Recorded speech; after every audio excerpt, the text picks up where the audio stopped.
Siyanibingelela nonke balaleli egameni lenkosi uJesu Kristu.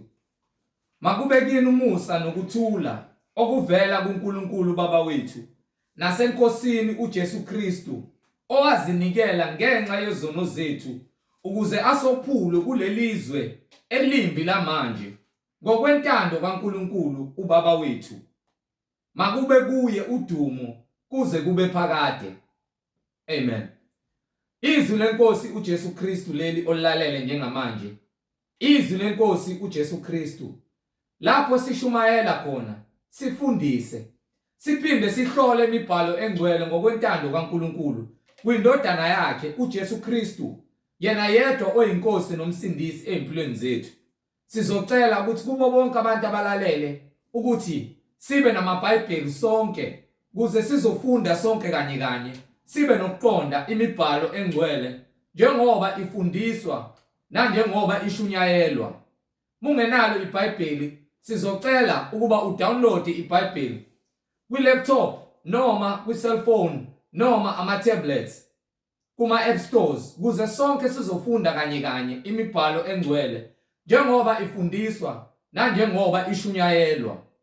Bazalwane, kulabo balalele abafuna ukubhabhadiswa egameni lenkosi uJesu Kristu, egameni likaJesu Kristu, nalabo abanemibuzo mayelana neBhayibheli ungenakho ukuqonda odinga ukuthi ube nakho ukuze umkholwe uNkulunkulu ngomoya nangeqiniso, nalabo abanobufakazi ngemisebenzi emangalisayo kaNkulunkulu wethu osemazulwini eseyibonakalisile uJesu Kristu wakushiya nobufakazi ukuthi yena yedwa uyinkosi nomsindisi, akekho omunye uNkulunkulu ngaphandle kwakhe. Ukuthumele ubufakazi onabo kuze sizobudlulisela kubo bonke abantu abalalele. Inkosi mayivumile ithinta inhliziyo yakho ukuba sifeze izwi lakhe. Sizocela bazalwane ukuthi shiye imininingwane kubo bonke abafuna ukubhabhadiswa, nalabo abanemibuzo, nalabo abafuna ukuthula ubufakazi, ama-testimonies egameni lenkosi yethu uJesu Kristu. Ngizoqala nge-email address njengoba uyibona mawubukele. I-email address ithi izwilenkosi.ujesukristu@gmail.com, izwilenkosi.ujesukristu@gmail.com, noma i-cellphone number noma i-WhatsApp number la sizokwazi ukuxhumana khona ethi 066 566 9245, 066 566 9245. Izintshumayelo nezimfundiso zonke ziyatholakala ku-YouTube lapho ungakubuka khona uqonde utholisise ukuthi uzondle udle isinkwa semihla ngemihla nokuthi imfundiso nezintshumayelo uyithole ngokuphelele kwazo. Ku-YouTube uzosearcha uthi izwi lenkosi uJesu Kristu, izwi lenkosi uJesu Kristu. Ungakhohlwa ukuthi usubscribe, ungakhohlwa futhi upressa i-notification button kuze uzoyithola izintshumayelo zonke ngokuphelele kwazo ngaso sonke isikhathi. Mawudinga ukuthi uzondle uzikhandle ngezwi ufinyelele eqinisweni elipheleleyo njengoba umoya ongcwele esihola ukufinyelela eqinisweni. Bazalwane, ungakhohlwa ukuthumela nezihlobo zakho nabo bonke ohlanganyela nabo masithi siyamkhonza uNkulunkulu ngomoya nangeqiniso ukuba lo osuke sifundisa sihlangene egameni lenkosi yethu uJesu Kristu ngabe uyafakazelwa yini imibhalo engcwele njengoba umoya ongcwele efakaza ngemibhalo yonke engcwele emabandleni kaKristu. Sizocela bazalwane ukuvula ngomkhuleko simbonge uNkulunkulu wethu osemazulwini ngalesikhathi samanje ngokuba umngcwele bonke bungobakhe. Baba wethu osezulwini, mangcweliswe igama lakho Nkosi yethu uJesu Kristu. Umbuso wakho mawufike, intando yakho mayenziwe emhlabeni njengasezulwini. Usiphe namhla isinkwa sethu semihla ngemihla. Usithethelele amacala ethu njengoba nathi sibathethelela abasonayo. Ungasingenise kulingweni kodwa usindise kokubi, ngokuba umbuso ungowakho namandla nenkazimulo kuze kube phakade. Amen. Bazalwane, igama lami nginguYeqiniso Bright Zulu. Ngihamba nomfowethu uBradley Sebola nomfowethu uMhlengizondi ozobe sihola enaba ejula kabanzi ngokwemibhalo engcwele, umoya ongcwele ekhazimulisa iqiniso nendlela yokuphila uJesu Kristu, yena yedwa oyinkosi nomsindisi. Azalwane, yamukelani abazalwane enginabo. Amen. Amen. Senibingelela abazalwane egameni lenkosi uJesu Kristu. Yena uyinkosi nomsindisi. Amen. Silokho sithule bona ubufakazi ukuthi yinye inkosi, munye uNkulunkulu, munye umphelelisi nomsunguli webandla, nomphelelisi webandla labangcwele. Akekho omunye ofana naye, akekho omunye njengaye. Kukho konke esikwenzayo, konke phambi kwakhe kwendlaliwe. Akukho kufihlakele, ngokuba inhliziyo zethu uyazazi ukungcola kwazo. Ngakho simele ukuthi phambi kwakhe senze ukukulunga. Sizame ngakho konke kusemandleni ukuthi siphile okungcwele phambi kwakhe. Ngokuba uthi-ke mase wahlulela umuntu ngemisebenzi yakhe. Ngabe imisebenzi yakho ikulungele yini kwahlulela uyena? Ngoba kwahlulela kwakhe ukuhlukanisa abantu bakhe nabantu engesibona bakhe. So imisebenzi esiyenzayo iyona esisondeza kuye futhi iyona esiqhelelanisayo naye. Ithi incwadi lapha kuJohane sahluko 8 kusukela kuverse 36. Incwadi ngokukaJohane isahluko 8 verse 36. The book of St. John chapter 8 verse 36. Ngakho-ke uma indodana inikhulula niyakuba ngabakhululekile impela. Uma sinikwa inkululeko uJesu sikhululekile ngokuba usikhulula esonweni. Uma uJesu esikhulula usikhulula esonweni. Ngabe-ke ukuhamba kwethu kulungele yini ukwahlulelwa nguye uma esebuya? Ukuba phela izwi ilona lisondeza kuye manje ukuthi sililalele silenze izwi. Ngokuba uma-ke wahluleliwe ngezwi manje wasiyalamukela ukuba izwi lahlulela isono esikumuntu, ukuba izwi likaJesu linqobe isono okuyimicabango nezenzo ezimbi eziphila kumuntu ekumele zinqotshwe ngegama nangezwi likaJesu. Ngakho-ke umbuzo uthi ngabe sikulungelwe yini ukwahlulela uJesu uma esebuya? Ngokuba njengoba esishiye nezwi uthi uma njengoba esikhulula ngezwi sikhululekile. Kepha uma sinqaba izwi siyazahlulela thina ukuthi thina sifanele ukulahlwa. Ngokuba wonke umuntu ogangayo, ontshontshayo, obulalayo, ofebayo, ophuzayo, odaka utshwala noma ophingayo, othakathayo, uma ema phambi kwesihlalo sokwahlulelwa, uma etholakala ukuthi unecala ngakho konke asoleka ngakho, ngabe ukufebe noma ukudakwa noma ukuntshontsha noma ngabe ukuphinga, uyalahlwa icala, liyakulahla icala. Okuqala unembeza wakho uyakulahla ngokuba uyalazi iqiniso ukuthi akufanele untshontshe, akufanele uqamba amanga, akufanele uphinge, akufanele ufebe. Kepha uyakwenza njengoba ukwenza nje. Uma sekufika isikhathi sokwahlulelwa wena usuzilahlile. Icala seliyakulahla ngokuba wena uzinikelile ekutheni wona. Ngakho-ke akusekho kuhlehliswa kwecala, akusekho ukuphinde futhi liqulwe kabusha icala, akukho ukuthethelelwa ngokuba sekufike kwisikhathi sokugcina lapho khona sekumele kwahlulelwe. So uma wahlulela ngokuthi kuphume isigwebo, asihlehli isigwebo, siyakhishwa isigwebo. Akufani nasemajele lekuthiwa khona uphumile ngebheyili noma uphumile ngeparoli. Isigwebo sikaJesu ilesi saphakade. Hallelujah. Siyasabisa kulabo abasaziyo, bayalazi iqiniso. Kulabo abangalazi iqiniso siyabatshela ukuthi uJesu uma ezokukhulula umsebenzi enyama ukhululekile. So ufanele ukuthi uphile ngezwi lakhe. Uma ungafuni izwi lakhe wena ufuna ukuphila. Ngakho-ke uma indodana yomuntu ekukhulula ngokhululiweyo. Manje ke lethi iBhayibheli lapha kwincwadi yamaHebrew, Hebrews chapter 10 from verse 26. But amaHebrew chapter 10 from verse 26. Can you start from verse 25 or verse 20? Starting from verse 20. In the book of incwadi kumaHebheru isahluko seshumi verse 20. Yes, sir. In the book of Hebrews chapter 10 verse 20. Ngendlela asivulele yona.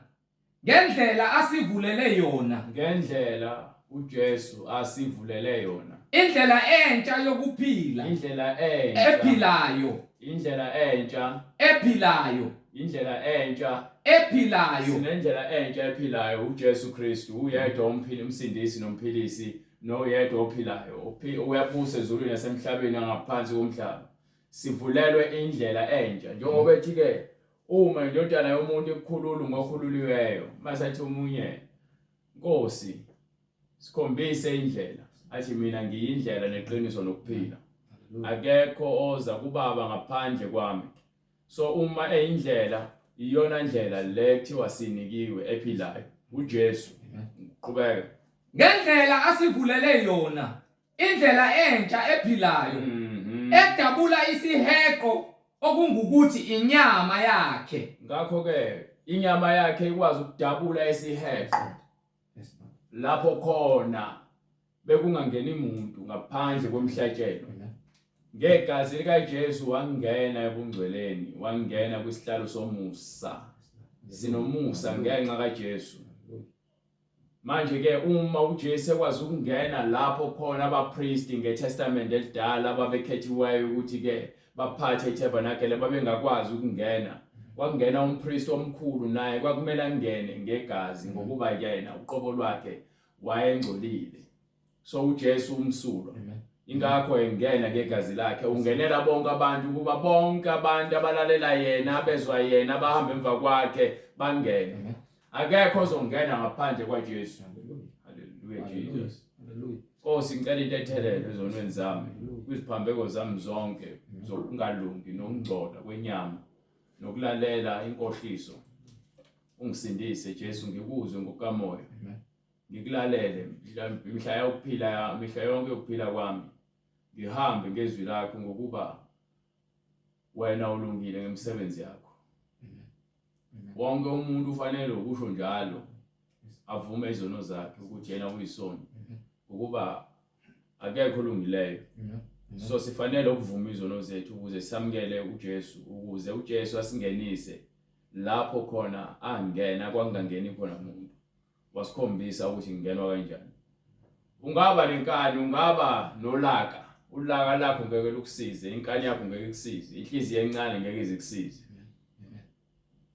Funa inhliziyo kaJesu, inhliziyo yakhe ithobeke njengeyakhe ukuze wena usindiswe. Ngokuba konke lokho ozitshela ngakho nozitshela ukuthi uyikho akunamsebenzi, uJesu yikho konke. Hallelujah. Hallelujah. Ngakho ke usinikile indlela. Ngegazi lakhe nangomzimba wakhe nangomoya wakhe konke kukuyena manje uphethe ukuphila. Hallelujah. Edabula isiheko okungukuthi inyama yakhe. Dabula isiheko namanje abantu abaningi basabanjwe isiheko inyama yakhe kubambile. Hallelujah. Bethi udabula isiheko wanqoba imisebenzi yenyama. Lord Jesus. Hallelujah. Hallelujah. Yes Lord.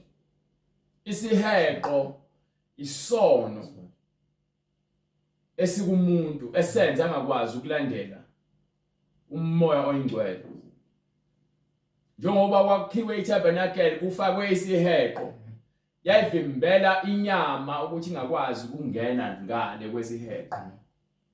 Kepha uJesu wakwazi ukungena ngenyama yakhe ngokuba yena wayengcwele elungele ukungena. Isilwane kwakuthiwa sikhethiwe ukuba ungagezwa ngaso ukuze ungene ngale. Kepha ngegazi lakho lingcolile ngeke ungene. Kepha uJesu wasenzela umusa yena wasikhombisa indlela yokungena. Manje na ngesinendlela yokungena ngale kwesiheko ngegama nangegazi nangenyama kaJesu. Qhubeka. Sinompriest omkhulu wendlu kaNkulunkulu. Sinompriest omkhulu wendlu kaNkulunkulu. Masisondele ngenhliziyo. Masisondele ngani? Ngenhliziyo. Masisondele ngenhliziyo Eqinisileyo. Ngokwethemba okupheleleyo. Themba ngokupheleleyo. Kokukholwa. Kholwe ngokupheleleyo ngomoya nangeqiniso. Hallelujah. Hallelujah. Qhubeka. Zifafaziwe izinhliziyo zethu. Manje ke izwi leli liyigazi lemvana. Ivangeli leli ilona gazi elifafazwa ezinhliziyweni zabantu. Ijulile le ndaba le. Akuyona into ongayibuka ngenyama ucabanga ukuthi uzoyiqonda. Kufanele ubeka moya ucele uJesu Kristu akunike umoya wokuqonda nokuhlakana nolwazi ukuze lezi zinto esizikhulumayo kuwena zifike zilethe ukuphila. Ukuba siyalifafaza izwi. Siletha imbewu. Siyahlwanyela singabahlwanyeli. Siyavuna singabavuni. Ukuba yini? Izwi liphumile inkalo zonke. Manje ke njengoba siza sizoshumayela sizoqoqa bonke abalaziyo nabalizwayo izwi lomalusi. Siyaqhubeka simemezela phezukwayo. Qhubeka. Masisondele ngenhliziyo eqinisileyo. Ngeke uze uJesu inhliziyo yakhe ngawuqinisi. Nami lento iyangishaya. Fanele inhliziyo yakho iqinise. Mawuza kuJesu.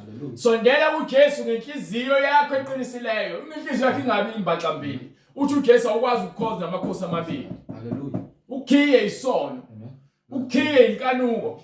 Iwona ovalela abantu ukuthi bangangena emusweni kaNkulunkulu. Ukuthanda imali, ukuthanda ukufeba, ukuthanda umntshontsho, ukuthanda uqamba amanga, ukuthanda ukuphinga.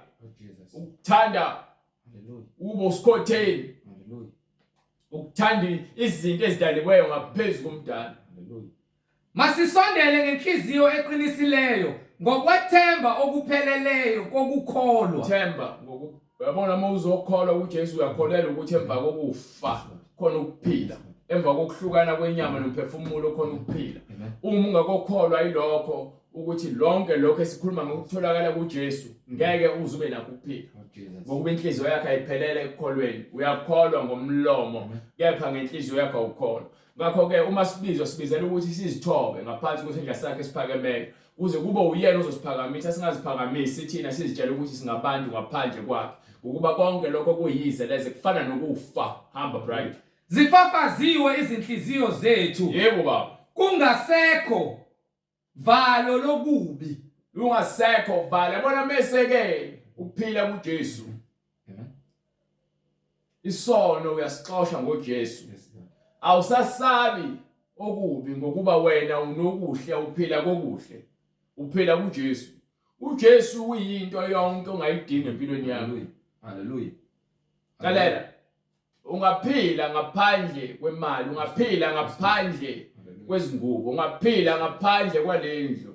Ungaphila ngaphandle kokudla. Ukuba uyakwazi ukuhlala izinsuku ezithize uphile ungadlile ufase ibhanda. Noma kuthiwa uyafake ufele ekulungeni uyaphila. Yapha uma ufele esonweni, ufe untshontsho, ufe uqamba amanga, ufe ufeba, ufe uphinga, ufe uthakatha, ufe ukhonza amadlozi nezithombe, awunakuphila kuJesu. Ufile uhamba ngokuba ufele ebubini. Hamba bright. Zifafaziwe izinhliziyo zethu kungasekho valo lokubi. Akusekho valo lokubi. Umzimba wethu ugeziwe ngamanzi. Umzimba ugezwe ngokupaphathisa. Aswebileyo. Ugezwe ngokupaphathisa egameni likaJesu Kristu. Noma ngabe kuthiwa amanzi adungekile. Uma ufanga ngaphansi kwawo ugezwa ngezwi likaJesu Kristu amanzi acwebile. Masibambisise isivumo. Masibambisise isivumo. Sethemba lethu. Masibambisise ukuvuma kwethu. Masibambisise ngokuba kuyithemba lethu. Singaxeki, singabambi siyeka ngokuba ke okholwa ufuneka ukholwa bamba qinise. Ngokuba ukholekile lowo. Ngokuba lowo esimkholwayo lesikholwa kuye ukholekile. Lowo owethembisayo. Lowo sibizileyo owethembisayo othembekile. Masiqaphelane. Ukuze kuvuswe uthando nemisebenzi emihle. Ukuze kuthina kuvuswe ukuphila nokulunga. Hallelujah. Uthando wemisebenzi emihle. Uma uthanda ukulunga, uthanda uJesu. Qhubeka. Masingayeki ukuhlangana kwethu njengokomkhumu njengokumkhuba wabanye. Manje na iBhayibheli nayo into elicacisa kakhulu ebalulekile kuthina amakholwa. Nina niyangabaza ukuhlanganyela, niyangabaza ukuhlangana. Uma nihlangene nihlangana ngokuhleba, nihlangane ngokuthi ke nikhulume kambi ngabanye abantu nokuthi nibheke izinto enizokhuluma ngazo mase nihambile. Anihlangani ngokukholwa. Kepha manifuna umkhuleko niza nigijima. Mase nikutholile nidingayo niyanyamalala weqinisile uSathane. Wathi amadoda nabantu eza kuwena ngokuba nake ufuna usizo. Bathi bangakuthola lawo bakudingayo bese bakhohlwe nguwe. Manje ke fanele sikhuthalele ukuhlangana njengokuba nencwadi kwincwadi yezenzo iyafakaza sahluko 2 from verse 42. Iyafakazela ukutshela ukuthi ngesikhathi sebebhabhatisiwe sebemoya munye yini babeyenza ukuze nazi ukuthi uma sowungena emgcweleni kufanele ulandele izwi likaNkulunkulu. Incwadi izenzo isahluko sesibili verse 42. Yes sir. Acts chapter 2 verse 42. Baqinisela njalo esifundisweni sabapostoli, imfundiso yabapostoli, nasekuhlanganeni, nasekuhlephuleni isinkwa, ukuhlangana ngeke uhlephule isinkwa wedwa. Hallelujah. Nasemikhulekweni, fanele ukhuleke nabazalwane. Ingakho iBhayibheli lithi ke singayeki ukuhlanganyela nokukhuleka sindawonye, sihube simdumise uNkulunkulu. Sifanele ukwenza lokho ukuze sihlezi simunye kumoya. Hamba right. Incwadi kumaHebheru isahluko 10 verse 25. Yes sir. Hebrews chapter 10 verse 25. Singakuyeki ukuhlangana kwethu. Singakuyeki ukuhlangana njengomkhuba wabanye. Njengomkhuba nezoni nezikhohlakali ziyahlangana zenze imikhuba yazo njengoba usukubabona bedanse emathaveni, emgidini, emaphathini, kuma clubini. Yonke indawo benza imikhuba yabo bayahlangana ngokukhohlakana. Nathi ke sihlangane ngoJesu. Hallelujah. Masibe munye uJesu. Singabe ngabazenzisi. Aha. Kepha masivuselelane. Ebona imvuselelo yadingakala. Hayi imvuselelo leyamanga eshuyela abafundisi bethu. Hallelujah. Lekuthiwa ngemvuselelo khona lapha niyoshunyezwa ngamawiki. Nangeimpahla zokugqoka nangamabhluwe nangezimoto nangemali. Thiwa imvuselelo. Abafundisi bamanga baningi ofukwe. Lord Jesus. Abanye banamarasta. Amen. Upastor Rasta. Lord Jesus. Bible lithi kuyihlazo ukuthi indoda ibe nezinwele ezinde. Lord Jesus. Wena ubizwe nemiyeko. Ufana umuntu wesifazane ubopha igoda ngemumva. Qedwe uzoshumayela ivangeli lamanga. Shumayele ngokuthi ke ngizomunye ekhuluma ukuthi ke uma uSathane ehleka umtshela ukuthi ungcono kunaye ngokuba yena umbheke emehlweni umtshela ukuthi yena wehliselwe ezulwini wena usukhushulelwe ezulwini kanjalo uhlele esonweni. Lord Jesus. Hallelujah. Ukhushula kanjani ezulwini ungakohlukana nesono. Lord Jesus. Prosi Jesus. Abantu bayadukiswa bayaphela abantu. Hallelujah. Abafundisa amanga bebajabulisa abantu. Bashaya izandla bagquma ubona ukuthi imvuselelo yabo kuyiyona le. Akho kuhlukana nesono. Yonke into abatshelwa ngabatshela uSathane sebemnqobile. uJesu wafela wena akusho ukuthi uJesu ke usekwamukelile ngoba wena uphile esonweni ungafuni ukuphenduka. Fanele uhlukane. iBhayibheli mehlukana nesono ngoba bazokutshela futhi. Qhubeka ufunde. Hallelujah. Singakuyeki ukuhlangana kwethu njengomkhuba wabanye kepha masivuselelane ikakhulu njengokuba nibona usuku lokusondela. Usuku likaJesu liyeza. So simele ukuthi ke siqiniswe kuye. Siqinise ekutheni sihlanganyele sibe munye kuyena. Singazikhohlisi sizitshela sesingenile ezulwini singakohlukana nezono. Singazitsheli futhi ukuthi sesingenile ezulwini lemhlabeni. Hallelujah. Ungeniswe ezulwini ukuhamba ngezwi. Njengoba iBhayibheli liyagada. Hallelujah. Lunogada wakho. Jesus. Isecurity lakhe iBhayibheli. Amen. Ibodyguard lakhe iBhayibheli. Hallelujah. Anandlela. Hallelujah. iyona camera yakhe surveillance camera le Amen. ekugadayo ukuthi wena ngabe uhlele endaweni. Amen. So uma ungafuna ukuhlala endaweni naye uzongakuboni iBhayibheli ngoba awulazi nalikwazi. Awuyazi nokuthi ngakuphi isurveillance camera. Amen. Amen. Uyadwakuza nje. Ngokuba uma sona ngamabomu, Ngokuba ke manje uthe solazi iqiniso. emva kokuba sesamukele ukwazi kweqiniso, ukwazi kweqiniso. akusekho umnikelo ngezono. Umnikelo ngesikhathi omdala uma ngumthetho omdala umnikelo kwakukunikela ngezilwane. Manje ngeTestament elisha unikelwa ngegazi likaJesu Kristu kanye kwenzeka kanye. Yake kuphinde kwenzeke. So manje uma sona sesazi iqiniso akusekho umnikelo ukuthi siphinde sihlanjululwe futhi. Ugezwa kanye. Yes Lord. Hallelujah. Uma uvuma izono zakho wena uyathethelelwa amacala akho ugezwe ngaphansi kwamanzi uvuke soyisidalwe esisha egameni likaJesu Kristu. Unike umoya ingcwele uma uzoqhubeka nemfundiso. Uhlale emkhulekweni ufunde iBhayibheli lakho. Emva kwalokho uma wona ngamabomu, uma wona ungazi wabona ukuthi usonile uyaqala intethelelo. Kepha uma wona ngamabomu emva kokuba sewamukele ukwazi kweqiniso, so lamukele iqiniso nokwazi kweqiniso wawona ngamabomu wahlala esonweni awusafuna uphume esonweni uhleze esonweni. akusekho umnikelo ngezono. Ngeke usanikelelwa sono, ngeke futhi isono sakho sinikelelwe ngokuba wena wone ngamabomu, ngeke uthethelelwe. Lord Jesus. Kepha kuphela ukulindela Manje silindele uma singaphenduki okwesabekayo, silindele okwesabekayo, ukwahlulelwa lokho kungahlulela nomlilo oshisayo izindaba oza kuqeda, ukwahlulela umlilo oshisayo oza kuqeda wonke amaphekankani. Hallelujah. Hallelujah. Qeda bonke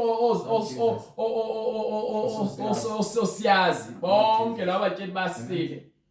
Uqobo lwami nami uma ngingafuni ukwamukela ivangeli ngiphile ngalo ngenze lokho elifunayo. Nami ngibalwa nabanye abalindele intukuthelo nokufa nokusha. Hallelujah.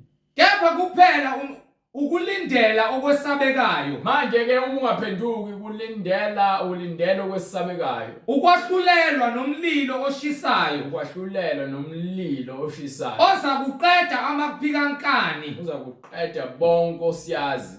Odelele umthetho kaMose. Adelele umthetho kaMose. Ungalontusi, ungajala. Okay. Hallelujah. Manje usuya phambuka. Manje uma singaphenduki, uma siqhubeka sihlale esonweni sesilazi iqiniso. Amen. Silindelwe intukuthelo. Silindelwe umlilo oza kusishisa. So, uma uJesu ethi lo wendodana yomuntu emkhululileyo ungokhululekileyo, usho ukuthi ke uma sowukhishiwe esonweni ngezwi, wena ukhululekile emthethweni. Manje kumele ke ukuthi wena uphile ngezwi ukuze ke ugcwalise konke ukulunga kwaNkulunkulu. Njengoba noJesu waphila ngezwi ngomoya oyingcwele kwaze kwafika isikhathi sokuthi abethelwe esiphambanweni engenzanga lutho. Amen. Ngegazi lakhe elilungile nelingcwele sangena ungcweleni. Alikho elinye ivangeli noma elinye igazi elingakufaka ebungcweleni. Akhona oyedwa umuntu lemhlabeni ngaphandle kukaJesu Kristu oseke wafa wavuka wangena ezulwini wakhazimuliswa. Angekho. Kubona bonke labantu enikholelwa kubona amadlozi amadimoni oshembe abaprofeti bamanga bonke lokho kuyizeleze. Hallelujah. Akuyona into eqalayo manje ukuba nabaprofeti bamanga. Amen. Abangathunywanga uNkulunkulu bazihambela ngezinkanuko nangamanga nangenkohliso abo abathunywanga umoya ingcwele. So uma wena uzwa izwi leli libhalwe phansi hayi izwi lami mina nginalo izwi, mina ngivesele elisetshenziswe ilizwi ukuze ngiphefumule lembhalo ngiyitshele yona ngichazele futhi ngayo umoya ingcwele. Angichazeli ngokuhlakanipha kwami. Kungukuhlakanipha kwakhe nokuqonda nobukhulu bakhe ukuthi ngikwazi ukuma la ngikhuluma imfihlakalo yakhe. Banike lencwadi le ekuthiwa ke incwadi kaPeter yesibili sahluko 2 from verse 20. 2 Peter chapter 2 from verse 20. Incwadi yesibili kaPetru isahluko sesibili. Can you start from verse 18? Verse 18. 2 Peter chapter 2 verse 18. Ngokuba bekhuluma udwandwa laba prophet benu nalabafundisi benu abazibiza ngabafundisi nabaprofeti nalaba abazibiza ngoNkulunkulu nalaba bakholwe emadlozini abanikhombe emadlozini izinyanga nezangoma bakhuluma yini udwadwa bakhuluma into abangayazi amazwi ayize bakhuluma into engekho babayenga ngezinkanuko zenyama badonsela abantu bebayenga ngezinkanuko zenyama nangamanyala begcwele amanyala labo abasaphephayo babo-ke badonsela labo bantu abasaphephayo abahamba ngokuduka abantu abadukile angithi abantu abadukile abantu abangazilutho bese kuzoqhamuka-ke osiyazi izikhohlakali zizonikhohlisa ukuthi-ke hayi hlabelana amadlozi hayi mina ngumprofethi uShembe ngathunywa uJesu ayathunywa uNkulunkulu ngumfowabo kaJesu kahleni mo bebathembisa inkululeko banithembisa inkululeko uma-ke umuntu okufundisayo engakufundisi ngoJesu akutshela ukuthi ihlukana nesono akutshela ukuthi ihlukana nesono isono ukufeba nokulala ngaphandle emshadweni nokuphinga nokuntshontsha nokuqamba amanga nokungahloniphi nokuzonda umakhelwane wakho kuyisono lokho uma ke ungafundiswa lezo zinto esontweni lakho ukuthi ke uNkulunkulu yedwa uJesu Kristu wena kuthiwa hlabela amadlozi kuthiwa khonza izithombe ezinomary no Maria no bonke lolu vucu lolugcwele ezithombeni zenu esingalazi Bible isitshela kahle ukuthi asinakukhonza umkhosi wasezulwini sikhonza inkosi uJesu manje ninake nezithombe nithathe lapho ubani owathi uNkulunkulu nje njengoba umkhombe esithombeni ubani wathi umoya ingcwele ijuba ubani wathi ke uMaria lo lapha esithombeni sakho ubani wathi fake irosari Jesus haleluya bebathembisa inkululeko banthembisa inkululeko kanti inkululeko ayikho emalini Yes Lord hallelujah inkululeko imali uthando lwemali luyimpande akho konke okubi haleluya imali kwenzisa igcina kwenzisa izinto ongafanele ngabe uyazenza ngenxa yothando lwemali so kufanele silibalekele uthando lwemali olungcolileyo kufanele sibalekele ngezinyawo zombili amen bebathembisa inkululeko kanti bona uqobo lwabo kahle bona uqobo lwabo bayizigqila zokubhubha bayizigqila zesono bayizigqila zokubhubha ngokuba lokho umuntu ahlulwa yikho ngokuba uma uhlulwa isono uyisigqila sakho uyisigqila sesono ingakho uJesu wathi ke haleluya uma umuntu enza isono uyisigqila sesono and isigqila asihlali endlini okwangona phakathi so ingakho athi ke lowo indodana yomuntu esimkhululile ukhululekile so wena uma ufuna ukuba isigqila sesono uzoqhubeka uhlale esonweni kepha uma ufuna ukuba isigqila sokulunga uzohlala kuJesu akekho omunye ongakunika ukuphila ngaphandle kwaJesu uyathanda awuthandi ungamkhonza uShembe wakho ugiye ngaye ungamkhonza uBuddha wakho ugiye ngaye ungaba yiHinduism khonza uNkulunkulu abayi millions kepha munye uNkulunkulu wezulu nomhlaba uJesu Kristu bebathembisa inkululeko kanti bona uqobo lwabo bayizigqila zokubhubha nilandela abantu ababhajiwe hayidise ngenxa ukuthi bakhohlisa abantu njoba namanje abantu besaduka labo bantu basaphanishelwa izono zabo abazenza bekhuluma uwangala bedukisa abantu namanje ke basakhokha besalindele usuku olukhulu lokwahlulelwa ngokuba lokho umuntu ahlulwa yikho uyisigqila sakho ngoba uma ungafuni ukwamukela leBhayibheli levangeli nokufunda iBhayibheli wena wesigqila sesono uncamela uyohlala ejointini ube isidakwa uzobe isibodo uncamela ukuba isigqila sikagwayi uncamela ukuba isigqila sokufeba uncamela ukuba isigqila sokuba umahosha uncamela ukuba isigqila sendoda ethiwa ushembe, uncamela ukuba isigqila sezangoma, uncamela ukuba isigqila sokuthwala, wena nje ufuna ukuba isigqila sesono ngenkani. Ngokuba uma bebuye behilelwe, uma ukhishwa esonweni wena ufuna ukubuyela ngenkani esonweni uyohilelwa. Uma ke bebuye bahilelwe bahlulwe yikho, bese bahlulwa isona bekade bekhishiwe kusona, sebebalekele ukungcola. sowukade wakubalekela ukungcola kezwe bese uyakhumbula ukuthi wena wawuyisoni bese ahamba uyokona ufika uhlale esonweni unethezeke.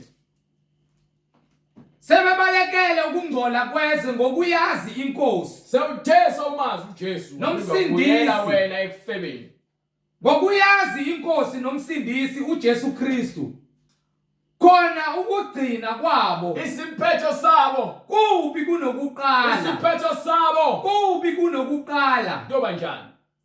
Ngokuba ngabe kwabangcono kubo, Ngabe kwabangcono ukuba-ke ukuba babengayazanga indlela yokulunga, ukuba abona umnembeza wakho mengithi uyakulahla icalo lenzayo sowazi uthwele nje umthwalo onzima osindayo, ngokuba iBhayibheli yakutshela ukuthi ke kuyoba ngcono ukuba uzange uze ulazi iqiniso, ukuba uthose ulazi iqiniso waphindela wohlala emangeni, ukuba konke okwenzayo okuphambene neqiniso uhlezi emangeni. So impilo ephilayo ingamanga iyonke nje iphelele. Yebo baba. ngokuba ngabe kwabangcono ukuba babengayazanga indlela yokulunga kunokuba kuthi sebeyazi, kunokuba kuthe sebeyazi indlela bafulathele umyalo ongcwele, belandela amanga bashiye iqiniso ababewunikiziweyo, umyalelo weqiniso abantu abawunikeziweyo bawushiye bahambe bofuna ukuphila impilo yamanga ngoba bethi uNkulunkulu uthatha kudala, bethi ke uNkulunkulu akaphendula imithandazo yabo. Ungcono bathatha izwasho, ungcono bahamba abaprofeti bamanga, ungcono bafune izibusiso zemali namakhandlela, bakhanyisa amakhandlela bacele emadlozini, bahlabe izinkukhu, bacele izinhlanhla, bageze emfuleni, babulala izingane zabo bathwale ngazo, babulala abafazi babo bathwale ngabo, bafuna ukuba yingcibi, bawo-taxi man, bathumela abanye abantu bababulala abanye abantu ngenxa yengcebo yesikhashana. Lalela, isono leso osithwele noma kuthiwa uyinkabi engakanani uzoma phambi kwaJesu. Ngisho kuthiwa uvulala umuntu kungathi ichifi, uzoma phambi kwaJesu, uzozisola ngakho konke lokho okwenzayo, ukuba okwamanje usajabula. Ngisho ke uhambe isigebengu ube ibhoza eyaziwa umangqengqeza, uzoma phambi kwaJesu. Lama tavern enu kumele niwavale ngokuba wanamsebenzi aluletha ukufa. Labo gwayibeni kumele nibahlise ngokuba abanathathana izinto zonke nizilahleleni. Nabo mabona kuthi lezi enizibuka khona lezi phumani kuzona ngokuba kazi nakuphila. Ungabuki izinto ezingenakuphila uJesu umshiye ngemumva. Lalela uJesu into yokuqala empilweni yakho. Uma sawushiya uJesu wahamba wophila emangeni, wawenza, wawadla, waphila, waphupha, walambela amanga, wawancanela, waphuza wona. Wena uthe sowulazi iqiniso waflathelisa ke indlebe yakho nenhliziyo yakho uJesu Kristu. Wawufuna amanga, wohlala wayindodana noyindodakazi kaSathane. ngokuba ngabe kwabangcono kubo ukuba babengayazanga indlela Kwakuyoba ngcono ukuba uzange uyazi uyofisa. Ingakho uJesu athi ke uma nje umuntu engafundisa kulomyalelo abantwana ngendlela engafanele, lowo uyofisa engathi kuthiwe ke akazange azalwe. Haleluya. Uyofisa ngabe kuthiwa ke itshe lifase emqaleni wakhe wayesephose ejuleni kolwandle. Kungeke kusenzeka ngokuba ubuhlungu baphakade bunzima ngaphezulu kwalobuhlungu obuzwayo bekuthiwa uhlukene nentombi yakho lo usuku ufeba nayo. Bese uhamba uyozilengisa. Usuku usahamba uyofela ukuzibulala, uthatha umphefumulo wakho ungafanele, uphinde uyofela nesono lesi obusenza sokuphinga nokuntshontsha nokuqamba amanga nokuba isifebe. kunokuba ukuthi sebeyazi bafulathele umyalo ongcwele ababewunikeziwe, kubehlele njengokwesaka Yobe sekubehlela njengokwesaka esiqinisileyo isaka esithi inja yabuyela ebuhlanzweni bayo. So umuntu uma eshiya iqiniso eselazi ahambe uyophinde yohlala esonweni ufana nenje ebuyela emhlanzweni wayo ihambe yowudla umhlanzo wayo. Nokuthi ingulube igezwe qede yaphindela ukuzibhiqa odakeni. iBhayibheli lithi ufana nengulube efike yagezwa uma sowuthela usowulazi iqiniso waphindela kulona waphindela emangeni wohlala efebeni nasenhlontsheni nasekubeni isiphingi. Wena ufana nengulube egeziwe ngezwi wamsulwa waphila umngcwele. Themva kwaloko wakhumbula isono hamba ohlala udakeni wobhukuda kulona. Ngalokho ke ulindele iBhayibheli lapha kwincwadi yamaHebheru sahluko 10 verse 26. Awuze iBhayibheli lithini manje? Yezwa Incwadi kumaHebheru sahluko 10 verse 26. Yes sir. Hebrews chapter 10 verse 26. Ngokuba uma sona ngamabomu. Uma ke njengoba iBhayibheli ke uthezela iqiniso waliflathela kuyokuba ngcono ukuba uzange uzulazi. But manje uma sowona ngamabomu Emva kokuba sesamukele ukwazi kweqiniso. Ulwazi neqiniso. Akusekho umnikelo ngezono. Minikelo esazokunikelwa ngezono ozenzayo. Kepha kuphela ukulindela okwesabekayo. Lindela manje ukusabekayo. Ukwahlulelwa nomlilo oshisayo. Oza kuqeda amaphikankani. Oza kuqeda onke amaphikankani. Iyona ke into leyo elandela abantu abangafuni ukwamukela ivangeli. Ingakho uJesu athi uma sengikhululile ungokhululiweyo. Masathi ke kwincwadi yaJohane sahluko 12 from verse 46. John chapter 12 from verse 46 starting from verse 45. Ngifuna nje ukukutshela ukuthi ke uJesu ukhulumile ukuthi yena useqedile manje. Uma wafuna ukuzwa lamazwi utheni umbhalo? Incwadi ngokukaJohane sahluko 12 verse 46. Go ahead. St. John chapter 12 Right, verse 46. Ngizwe ezweni. Ngingukukhanya. Ngithi uJesu lethe ukuphila, ukukhanya kusho ukuphila. Ukuba yiloyo naloyo okholwa yimi. Ukuze wonke umuntu okholelwa kuyizwi uJesu alishumayelayo angahlali ebumnyameni. Ngokuba ubumnyama kungukufa kuyisono. Uma umuntu ezwa amazwi ami engawalondi angimahluleli mina. Kepha angizange uzokwahlulela izwe. Kepha ukuba ngisindise kepha ngizele ukuzosindisa izoni zize ekuphileni. Ongalayo lowo nqaba izwi likaJesu engawamukeli amazwi ami. Ukwamukela izwi lishunyelwayo ivangeli elifafazayo enhliziyweni yabantu abonileyo. Unomahlulelayo ukhona ozokwahlulela izwi engalikhulumayo. Izindaba ulizwi ulethe izwi yakutshela ukuthi ungulizwi uzokwahlulela egcineni ngezwi alikhulumayo kuwena. Yilona eliyakumahlulela ngosuku lokugcina. Eliyakwahlulela egcineni uzokwahlulela izwi. Lelo lizwayo lizokwahlulela egcineni. Uyahlulela ngemisebenzi oyenzile. Uyaphenga, uyafeba, uyantshontsha. Desa ngomzimba umahosha. Ubulala abantu. Wisela, qamba amanga. Wisidakwa, ukhonza amadlozi namadimoni. Izwi leli lishumayela ungafuni ukuphenduka lithi izokwahlulela egcineni. Emva kwakho konke sokwenzile. Waphila kamnandi emhlabeni. Ngingancame ngiqale isinkwa njengoLazarus. Ngiyokuba ngifane nesicebi esishaya esikhogweni sifuna amanzi. Ongalayo engawamukeli amazwi ami. Uma ungafuni ukwamukela amazwi kaJesu unomahlulelayo. Khona uzokwahlulela egcineni. Izwi engilikhulumayo. Yilona eliyokumahlulela ngosuku lokugcina. Lizokwahlulela umuntu, lizokwahlulela wonke umuntu ongafuni ukuzwa. Ukugcineni kwakho konke sowuphilile kamnandi. Kumele ke uzwe izwi, ungalaleli mina, ungalaleli umuntu, izwe izwi lithini iBhayibheli. Lalela iBhayibheli lithini. Hallelujah. Ngokuba mina angikhulumanga ngokwami. Uthi uJesu akazikhulumeli ngokwakhe. Kodwa uBaba ongithumileyo, uNkulunkulu wamthumileyo, nguyena onginike umyalo wokuba ke ngizakuthini, ngikhulumeni, ngithini.